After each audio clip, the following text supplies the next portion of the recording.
Lo primero que quiero es agradecer la deferencia que nos permitan exponer acá y comentarles que vamos a hablar a partir de la experiencia, una desgraciada experiencia que estamos viviendo en América Latina, donde creo que notarán por el conjunto de mis palabras y de mis emociones que estamos viviendo una auténtica pesadilla. Una pesadilla que no pensábamos jamás se pudiese repetir en América Latina. Y cuando hablo de repetir, hablo de que desgraciadamente la triste noche neoliberal está volviendo al Ecuador y a toda América Latina. Lori les ha podido decir parte de lo que está pasando en el Ecuador.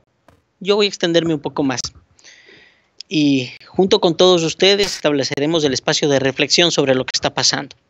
No es casual que los grandes líderes progresistas de América Latina en este momento estén enfrentando procesos judiciales. No es casual que todos los gobiernos progresistas de América Latina estén viviendo estos ataques. No es casual porque esto viene a través de un plan generado. Durante 10 años no pudieron vencernos. Durante 10 años les derrotamos con trabajo, esfuerzo, convicción. Durante 10 años enfrentamos al Departamento de Estado norteamericano, enfrentamos a los medios de comunicación, enfrentamos a la bancocracia, enfrentamos a los poderes fácticos. Y esto que sonaba como un discurso antiguo, propio del siglo pasado, desgraciadamente vuelve a estar presente. Hace tiempo los jóvenes ecuatorianos, simplemente cuando escuchábamos hablar de los poderes fácticos pensábamos que era parte de la retórica. Y no, desgraciadamente estamos aprendiendo fuertemente, aunque algunos ya no somos tan jóvenes, que es una realidad y que hace que vivamos una de las peores pesadillas en el ámbito político, económico y social. Digo esto porque en Ecuador ya se acostumbraron a generar estas cortinas de humo para desviar la atención mediática, para aprobar recientemente una ley económica urgente que ustedes van a ver que va a afectar al bolsillo de los ecuatorianos, que va a descomponer el Estado y que va a romper la sociedad ecuatoriana. Yo soy economista de formación y estuvimos analizándolos junto con miembros de mi comisión, la Comisión de Régimen Económico, incluso con los asambleístas que son gobernistas, que son de la derecha ecuatoriana. Bueno, pues los efectos económicos de esa ley va a ser realmente perversa. Y recientemente se está dando un caso de persecución política fuerte, totalmente absurdo. En el Ecuador se ha generado una especie de alianza perversa entre los medios de comunicación, los partidos políticos tradicionales, lo que es la derecha, y también los grupos económicos, para generar una cadena de opiniones, para generar una corriente informativa, la cual primero acusa y después tú tendrás que demostrar tu inocencia.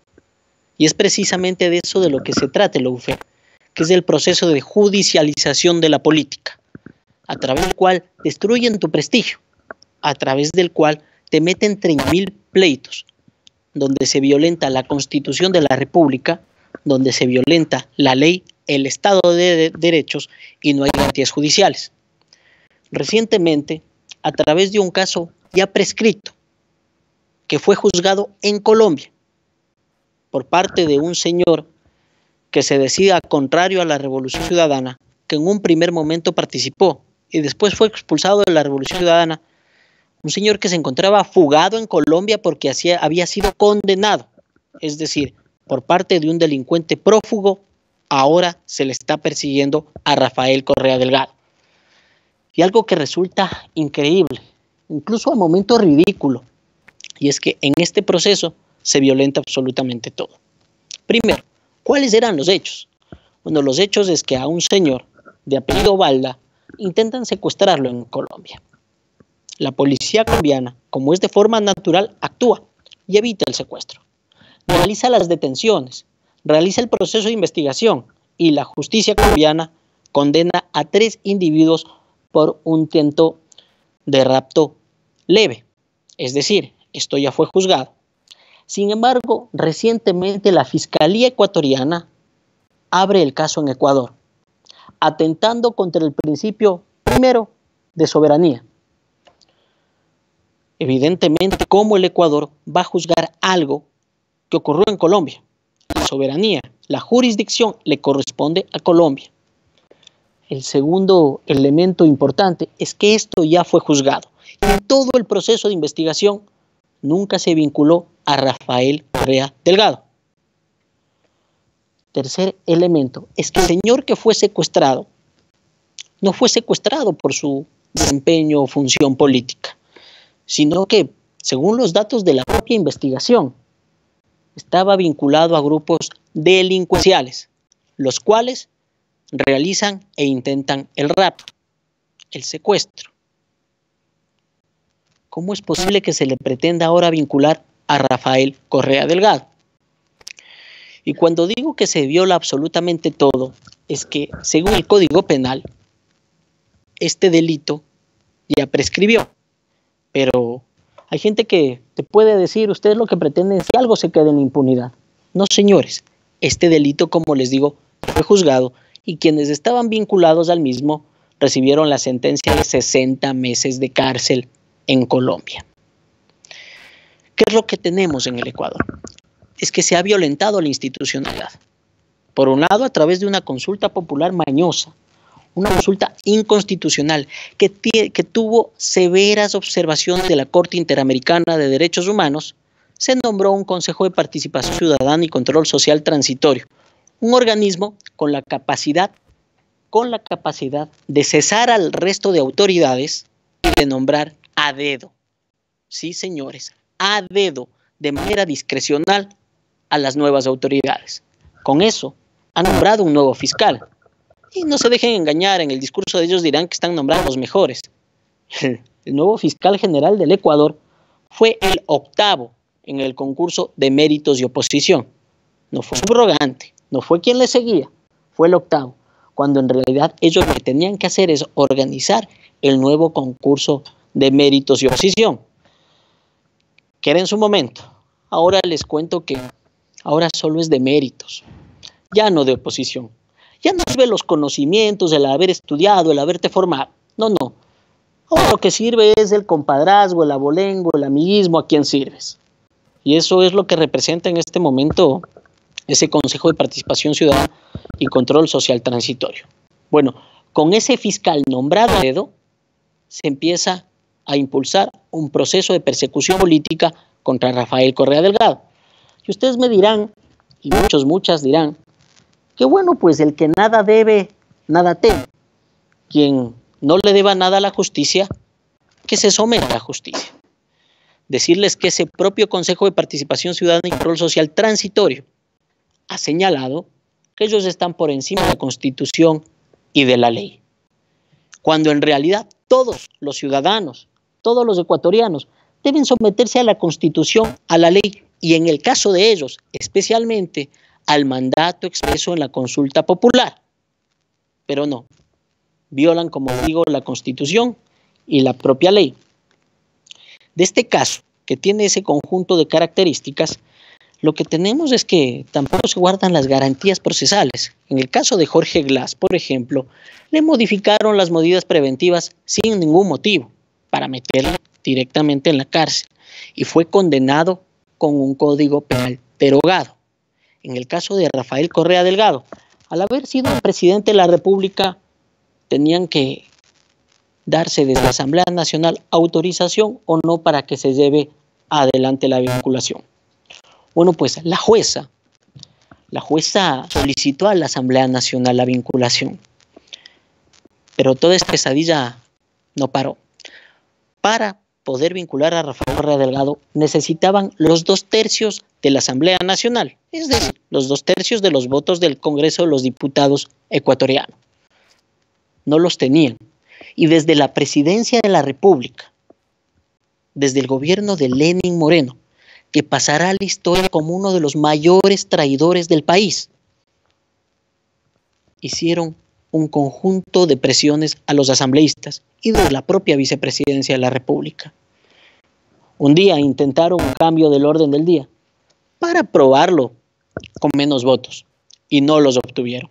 La Asamblea Nacional ese día dignamente dijo no. Al siguiente día, cuando teníamos que todos hacer la reflexión si se votaba o no se votaba, bueno, pues cercaron la Asamblea Nacional. Los asambleístas fuimos agredidos, que se escuche bien, agredidos por la Policía Nacional. Esto es tremendamente grave. Violentaron la Constitución de la República en lo que tiene que ver con el 233 de la Constitución, donde afectaban la dignidad de los asambleístas. ¿Por qué digo que violentaron la Constitución? El 120 de la Constitución de la República señala que para poder vincular a un proceso legal al presidente o vicepresidente de la República se necesitan los 2/3. Bueno, pues el argumento por parte de los gobernistas es que Rafael Correa Delgado ya no es presidente de la República. Pero sin embargo existe también el 169 del Código Orgánico de la Función Judicial, que dice que todas las acciones en el momento de ser presidente o vicepresidente de la República gozan de fuero. Es decir, se necesitaba necesariamente la autorización de la Asamblea Nacional. Bueno, pues no le hicieron caso y a través de una maniobra mañosa presentaron una moción la cual ya no necesitaba los 92 votos, necesitaba menos, necesitaba una mayoría simple, es decir, la mitad más uno de los presentes, vulnerando cualquier garantía jurídica, mostrando claramente que lo que buscaban era una acción política. Y ojo, muchas veces los políticos dicen, esto no es jurídico, esto es político. Asústense si les dicen eso. Asústense y clamen al cielo, porque en ese momento están buscando justificar cualquier cosa, cualquier desastre, cualquier injusticia. Buscan justificar a través de una acción judicial, a través de la mano de la función judicial, cualquier acto injusto. Bueno, pues llevaron adelante ese proceso cuando había compañeros y compañeras que estaban golpeados y vulnerados en su integridad.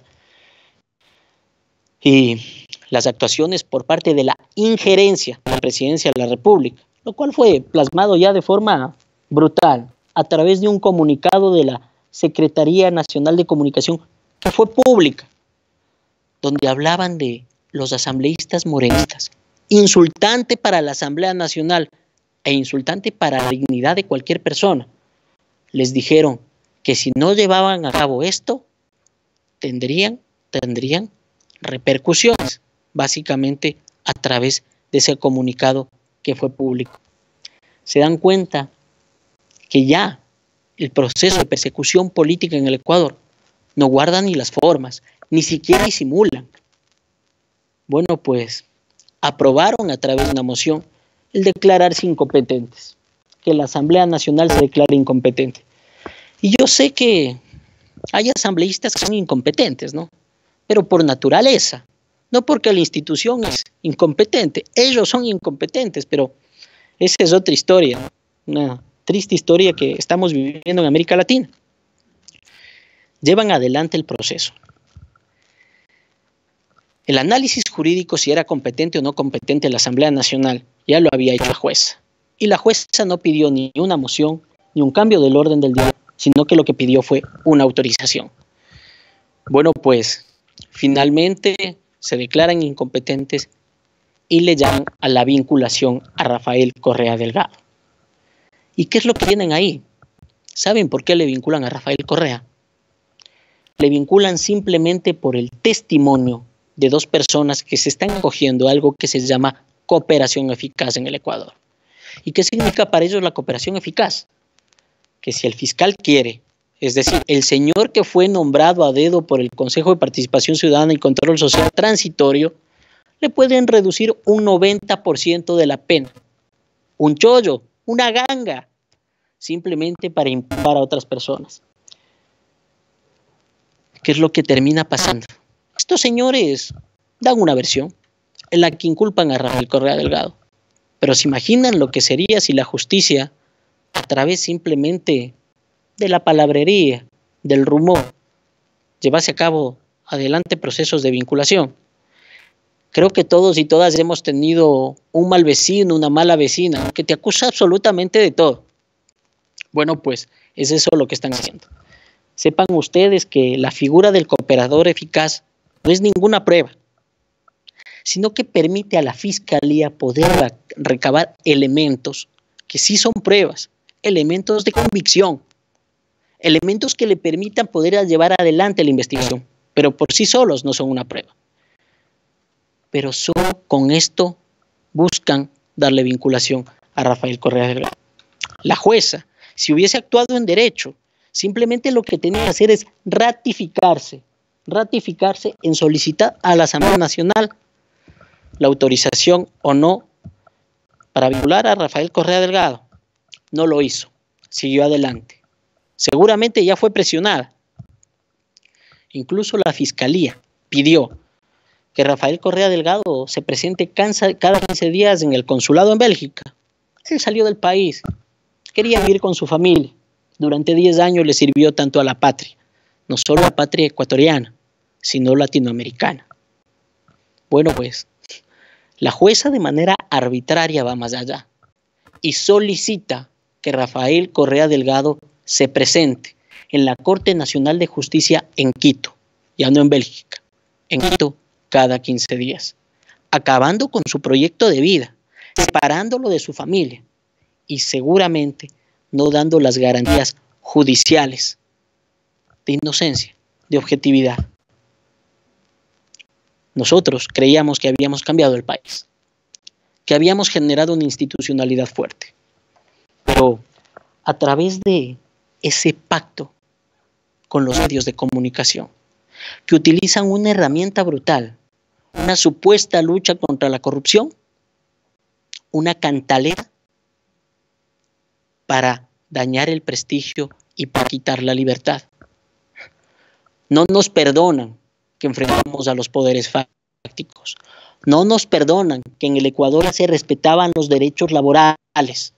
No nos perdonan que los recursos, tanto los de financiación como los procedentes de las materias primas, del petróleo, de la electricidad, de nuestra nueva minería, no se utilizasen para beneficio de las grandes empresas, sino que se utilizasen para mejorar la vida día a día de los ecuatorianos. No nos perdonan nuestra legislación ambiental, en el cual nosotros dimos derechos a la naturaleza. No nos perdonan la defensa de nuestros migrantes, cuando el embajador ecuatoriano aquí en España pretendió que las deudas hipotecarias se cobrasen en Ecuador, algo que por ley, gracias a Rafael Correa Delgado, estaba prohibido. No nos perdonan nada de eso. Y en este sentido, el proceso de lawfare en el Ecuador está más que presente. La Contraloría de la República se ha convertido en un organismo de persecución, a través del cual los ecuatorianos que estamos vinculados a la Revolución Ciudadana, día a día vamos recibiendo nuevas notificaciones. Esta es desgraciadamente la realidad que estamos viviendo en el país. Y creo que es el compromiso entre todos, no solo ecuatorianos, sino nuestros hermanos latinoamericanos, iberoamericanos, de todas las personas de bien en el mundo, luchar contra este nuevo proceso. Es el nuevo Plan Cóndor, que nadie se engañe. La diferencia es que antes lo hacían de frente, con militares, con policías torturando. Ahora este nuevo Plan Cóndor lo hacen utilizando la injerencia en el resto de las funciones del Estado, especialmente controlando el aparato de justicia. ¿Saben quiénes son los nuevos miembros del Consejo de la Judicatura? Los que nombran los jueces. Bueno, pues son los excontralores, por ejemplo, de la extrema derecha ecuatoriana. ¿Sabes quiénes son los nuevos fiscales? La semana pasada se nombró, el Ecuador está dividido en 23 provincias. Se nombró a los nuevos 23 fiscales provinciales y se les nombró a dedo. Uno de ellos, hermano del presidente de la República. O sea, ya no cuidan ni las formas, ya ni siquiera disimulan. Es por eso que necesitamos, entre todos, especialmente compañeros que se encuentran aquí en Europa, llevar adelante las acciones pertinentes para romper el cerco mediático y también para que en los organismos internacionales se puedan llevar adelante las acciones que defiendan los derechos humanos y la democracia. Ya en el Ecuador esto no se convirtió en una lucha por la revolución ciudadana, ni siquiera una lucha por la izquierda. Se convirtió en una lucha por la democracia, por el Estado de Derechos, por la humanidad. Muchísimas gracias.